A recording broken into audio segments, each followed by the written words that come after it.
ba pare. ana Zeyna. Zeyna, bienvenue sur ce plateau. sama doom sama xarit. Alors, Zeyna, pour nous montrer qu'elle pense autrement. C'est même mise en jean et en liquette et en joli haut. Pour nous dire qu'elle n'est pas là-dedans, quoi. Qu'elle n'est pas là-dedans. Elle a fait son cri du cœur. Zeyna, bienvenue sur ce plateau. Nous sommes très honorés de te recevoir. On vient de suivre le film. Oui. Alors c'est ton, moi je l'appelle ton cri du cœur. Hein? Voilà, c'est mon cri du cœur. xanaa laata loolu rek dama nuyu téléspectateurs yi ñuy seetaan di jéggalu nag su fekkee am na ñoo xamante ne choqué naa leen. wala wax naa lu leen metti wala su fekkee ne ndax naa ko wax itam ci plateau bi. mais je vais te dire tout de suite xam nga je fais partie de ces personnes-là qui pensent que qu'il faut accepter les différences. C'est vrai. Hein? Ku ci nekk am nga droit xalaatee nu la neex. Dëgg la. Zeyna nee na. nañu seetaan ba noppi allons du côté de la régie tonton Mag ak Joséphine gunge leen nu ba noppi ñu xool li nga xam ne wax dëgg yàlla Zeyna def na ko tenez-vous bien. Parfois, je me demande quelle est la définition que nous femmes nous donnons à la parité. Parce qu'aujourd'hui, je participe aux finances du foyer, je dois forcément et obligatoirement changer la couche de mon bébé le matin et papa celle du soir. Désolant. En plus, ce sont des femmes qui se disent intellectuelles, qui ont fait des études, donc qui normalement auraient dû comprendre le sens de cette loi sans problème, qui réclament cette forme de parité. Une bonne partie d'entre elles vous diront qu'elles ont comme référence Sokhna Diarra Bousso ou Mame Fawade Wele. C'est juste paradoxal. L'homme est meilleur pour monter les meubles et la femme pour bien les arranger. Juste un exemple pour vous dire qu'ils sont complémentaires. Ce qui manque à l'homme est chez la femme et ce qui manque à la femme chez l'homme. Si certaines formes de parité étaient possibles, pensez-vous qu'il y aurait autant de plaintes au tribunal pour violences conjugales déposées par les femmes? Une autre question à laquelle on devrait réfléchir aujourd'hui, les violences faites aux femmes. Les hommes sont physiquement plus forts que les femmes, cela va de soi. Mais tant qu'on y est, puisqu'on réclame la parité, demandons à ce qu'il n'y ait plus de compétition sportive, hommes d'un côté, femmes de l'autre, que tout le monde compétisse en même temps, que les chances soient égales. Vous savez alors aussi bien que moi qu'aucune femme n'aurait une chance, sinon quelques rares exceptions. Quand on envie quelqu'un, c'est parce qu'on veut devenir comme cette personne. Je n'envie aucun homme sur terre. Je suis fière d'être une femme parce que sans moi, rien ne va. L'homme a besoin de moi et c'est moi qui fais de lui un homme. Sacré Zeyna. Félicitations, moi je dirais. Merci beaucoup. Zeyna. waaw waa ma ne. soxna Daba dalal ci jàmm de. waaye man maag Zeyna mi. nee naa pour won ñu sax moom ne d'accordul déjà. Elle s'est présentée en jean ñun kontaan nañ ci jean bi ndax dalaa jàpp. merci beaucoup Tata. merci. dana ko leeral nag xam nga. gis nga. ma ni Fatou. wallaay Diouf bu la dara naqari. moo tax ma indi ko fii ndax ñun tubaab xeetu tubaab yi dégguñu ko. léegi li nga ci wax yëpp. lan nga bëgg a wax. ndax ñun 8 mars nag ñun. ña nga ciy foo ña nga cay ree ñu nga cay def ay yëf. waaye mu mel ni yow da nga xaw a dem ca gannaaw ci sa film bi. wax li waraloon 8 mars. waaw depuis ca ouvrière Saint-Pétersbourg gi. dëgg la nga jóge ca ñooñu. waaw daal di jël ay date clé yoo xam ni. amoon na ay yëngu-yëngu yoo xam ne jigéen ñi ñoo ko defoon. dëgg la nga jóge ci loolu. daal di wax ne góor ñi dañ ñuy nax. wax nga ne góor ñi dañ ñuy nax te sax léegi saay bu nu dee yàqule ñoo ko yàq. ñoo ñu yàqal. waaw buñ ñu yàqalee ba pare ñu nar a toog ca kër ga itam yoral leen gone yi. ñu yàqal ñu ñaari yoon. waaw nga jóge ci loolu. Zeyna li nga wax dafa bare de. waaw li ma wax dafa bare. ni ma ko waxee ndax noonu la. noonu la noonu la ne yow d'accord. déedéet d'accorduma ci ni ñuy defee. 8 mars 8 mars fii ci Sénégal. ndax njëkk su fekkee ne dañoo ñëw rek ci li waral bis bi. waaw am naa yaakaar ne suñu doon feetu tamit dinañ ko defee neneen. ndax 8 mars dafa nekk date boo xamante ne dafa marqué histoire u àddina histoire u jigéen. ndax ay jigéen dañoo yàgg a ñaxtu ci bés boobu. dañoo yàgg a def ay rassemblement clandestin. ñuy nëbbatu ngir mën a waxtaan ci seen biir xool nan la ñuy def ba mën a am seeni ay àq. ñu jox leen ko. ñu souffrir si.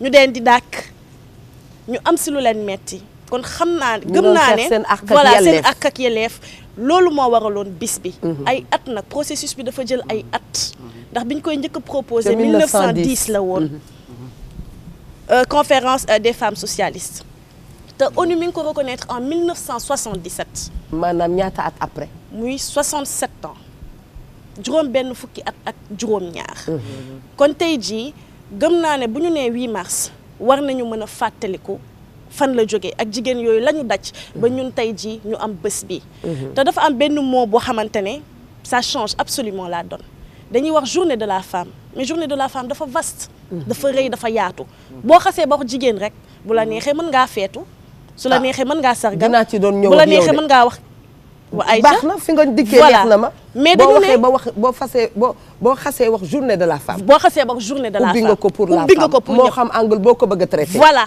mais nag du foofu parce que journée bi dafa nekk journée internationale des droits de la femme et le mot droit loolu moom moo changé lépp journée ci suñu yelleef ci suñu ay àq ak suñu ay àq. yelleef waaw, ba su baax suñu na. ay àq ak suñu ay yelleef la li ñuy wax ci àq bi jigéen mooy droit mooy noonu droit la de li ñuy wax ci jigéen yëpp dëgg la jàmbaar lañu dañ leen war a sargal saay su ne waaye je pense que tey jii journée bi waroon na gën a mën a bénéfique si ñun bu fekkoon ne taxaw nañ ci àqu jigéen ñi au lieu que ñuy def l'apologie de la femme et finalement dañuy riir sax gis nga plateau journée de la femme bu fête des mères jotee mën nga ko rediffuser benn la mais nous parlons Amul. aussi de la femme ba tey de oui on parle de la femme l'un n'empêche pas l'autre waaw parce que xam nga boo waxee ne yaa ngi wax ci la femme toujours booy xool réalité de la femme hein dans toute sa nature mooy ñëw tegewaat waaw ba tey wala d'accord loolu d'accord naa ba tey lépp ci jigéen la waaw waaye man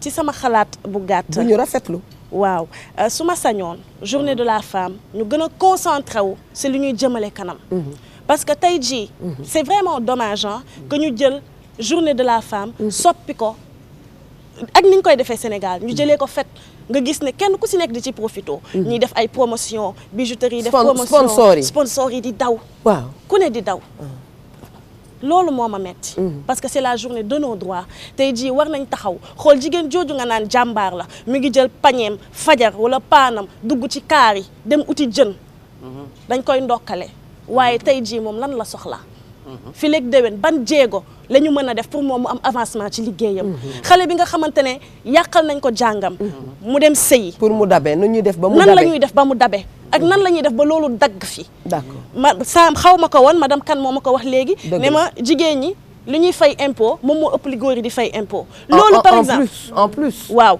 loolu tey jii nii en tant que jigéen waroon nañ ko mën a xeex ci bés bi nga xamante ne suñu ay àq ak yelleef la ñuy laaj ne lu tax na góor bi nga xamante ne mi ngi liggéey ci impôt boobu mu wax ne jigéen ñi gën a fay impôt góor ñi ñun Voilà. dañuy bëgg a xam waaw mi ngi liggéey maa ngi liggéey lu tax ma war koo gën a mën a fay impôt loolu benn te bu ñu combat la boo xamante ne xanaa boobu kon dugaluñu ko ci wàllu parité gi bokku ci bokku ci de parité bi boobu noonu bokku ci maa ngi koy soog a xam te daa ngeen ma leeralal li xew xam naa ni ñu bëgg a xam itam bare nañ waaw xam fu mu naa ne ne ni nag jongama yaa ngi naan ñooy gën a fay impôt li tax boobu ko doon koo fàtte ci parité Voilà. àggali waaw xam naa ne nag su ma monopoliser parole bi waaw du ma fi jógee mais dañu bëgg a xam de moo tax ñu balak parole bi tout simplement wax rek ne aussi ci 8 mars bi dañuy profito di ñu wax waxu parité góor ak jigéen ñu tolloo te dafa am ay raisons yu bare yoo xamante ne waroon na mën a delloo si suñu xel déjà sur Éveiller le plan suñu voilà conscience. voilà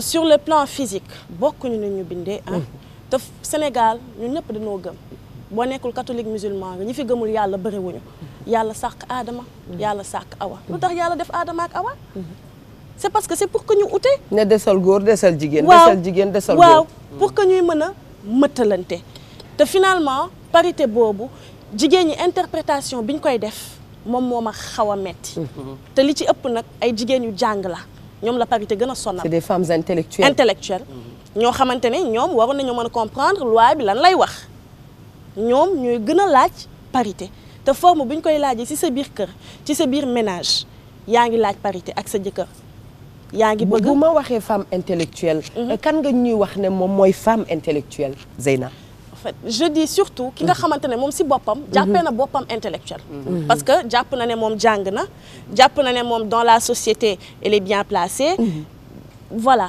ki nga xamante ne moom jàppee na boppam intellectuel moom laay waxal parce que d'habitude parce que je suis très mal placée pour wax que kii intellectuel la wala kii du intellectuel mais ce sont des femmes qui se disent intellectuelles ñoom ñooy réclamer yenn forme de parité yooyu dañuy seen jëkkër sama jëkkër tey ji bu ma toggee añ na togg reer wala su ma wàccee 23h aw ma temps wu toog fii di ko toggal mu ngi woon ci kër gi na ko def alors que si biir loolu yëpp dañu nekk dans une société sénégalaise dañoo am des valeurs aussi sénégalaises te jigéen buy sëy Sénégal soo ko waxee kuy sa référence mu ne la Soxna Jaara Buso wala mu ne la Maam Faa Wade Wele bu baax Aline Sitoé Diatta jëfewu ko ci biir këram jigéenu talaatay ndeer yi jëfewu ko ci biir këram jëfewu ko ci këram jëfewu ko ci biir këram indil nga ma fi de ba te ko waaw man xam nga damaa woy parité ba tey waaye ñooñu bañ ma koy woyloo waaw du ca biir kër ga lañu wax exactement ndax dañ ma ne waaw dañ la ne bisim la bu ñu eggee ci bërëb yi ni nasa ko noccee waaw ci bërëbu décision yi waaw kay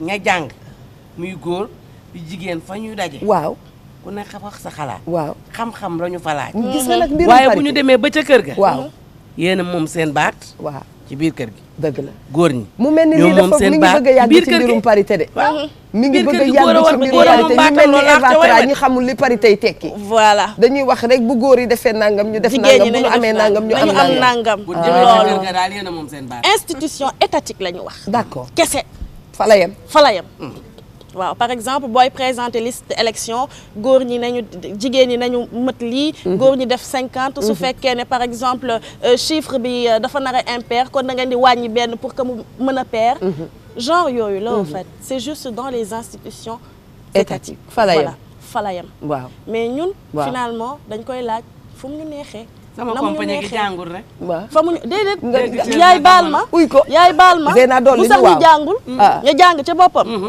jaay am xam-xam ñoom ñooy wax parité doy na waar booboo ma gën a metti nag ci mbir mi en quelque sorte loolu la sama vision wu 8 mars la sama vision wu parité la et c'est très personnel sama xalaatu bopp la xëy na déwén danaa def fête li may fete kon mais su dinañ ko boobaa fetendoo fii incha allah de waaw su fekkee ne daa sol robb daa mag yow daa def ñu kon ñun jeex na su fekkee ne waaw li ma fekk wax aajo yi faju dégg nañ ko waaw bu fekkee ne jéego yi ma bëgg a def pour les droits de la femme atteindre naa si benn objectif bu ak nu mu ndaw su boobaa danaa célébrer ba pare doog établir sama plan d'action pour l'année suivante. moi je peux te dire que di nga ko célébrer parce que tamit nañu nangu ne jigéen ñi léegi incha allahu taala jigéen ñi léegi danoo xam lu ñu bëgg xam ni ñuy doxalee seen ay mbir xam fi ñu jóge xam fi ñu bëgg a àgg moo tax ma ni la yàlla baax ba mu defee ñii ne ca tool ba ñii ne ca assemblée ba ñii ne ca aéroport ba ñii ne ca ci suuf ñii ne ca kaw ñii ne ca kër gay togg kay axankay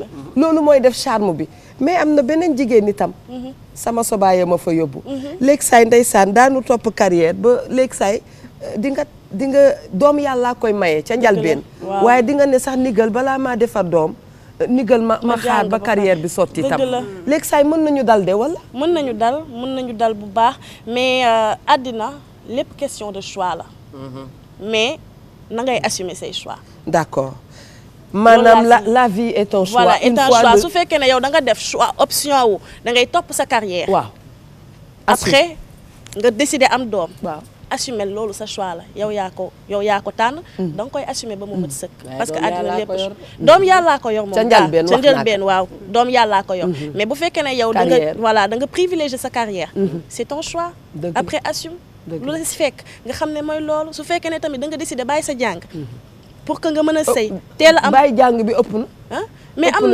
am na ay jigéen ñu koy def quand même am mais mi ngi gën a wàññeeku de dama bëgg a dalal sama xel rek ne soxna yi jarul kenn di bàyyi jàng ku ci ne la ngay def rek muy baax dee ko defi kuy jàng na jàngi soxna